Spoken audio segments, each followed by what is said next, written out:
It might not be the first place that comes to mind when you hear the term White House, but maybe it should. Just east of Tishomingo, in Emet, the Chickasaw White House. Finished in 1898, it was home to longtime Chickasaw Governor Douglas Johnston and his family. Everything in the place, top shelf. A centerpiece for both the first family and for the Chickasaw Nation. This house is the nicest of the nice. You know, Oklahoma in its history has many mansions, and some people like to tour around the mansions of the frontier. Although the White House fits within that rubric generally, this house was built in 1895. This house predates statehood, and this house is a symbol of Chickasaw sovereignty in Indian Territory. That it is, well, I mean, I'm almost speechless that it is like this, this lovely, this luxurious, this attention to detail. It's exquisite in every single detail. That very much exemplifies not only the standards of the nation, but also very much personal qualities and characteristics of Douglas Johnston and his family. Some things have been there since the beginning, like the 100-year-old crepe myrtles Miss Johnston planted in the front yard. Much of the furniture in the White House is original furniture, as are many of the objects and items. Things from crystal and painted dinnerware to this particular table, this walnut table, was a table on which Governor Johnston signed legal documents. This settee, for example, this was a gift to the Johnstons, and it was actually part of Bloomfield Academy. Of the many original pieces of furniture in this house, this is one of my personal favorites. This chair belonged to Douglas Johnston's wife. Her grandfather brought it with him on the Trail of Tears.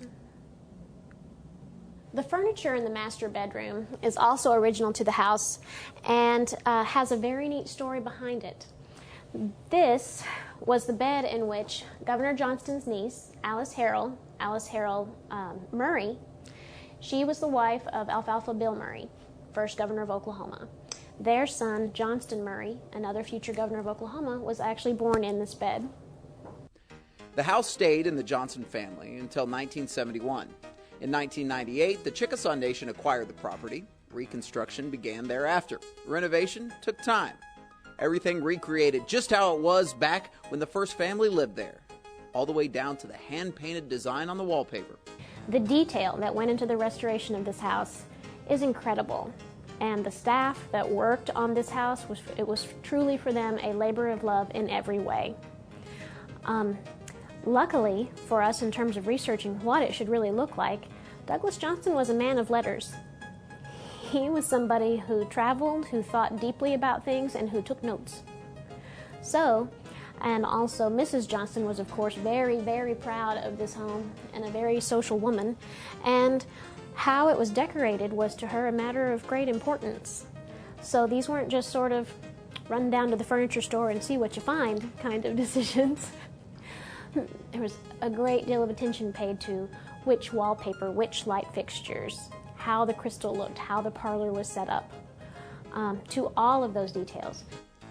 Some of the restored items, well, the kitchen, and the nursery, and the telecommunications. And they're a very social family. Lots and lots of events held here.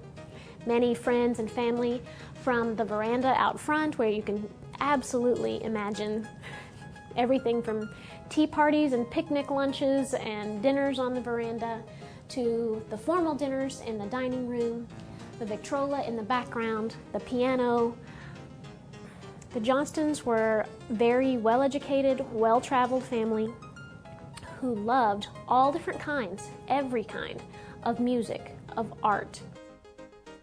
So next time you want to take a tour of the White House, take a trip to Johnston County, step back in time. Brent Skarkey for Oakland Travel News.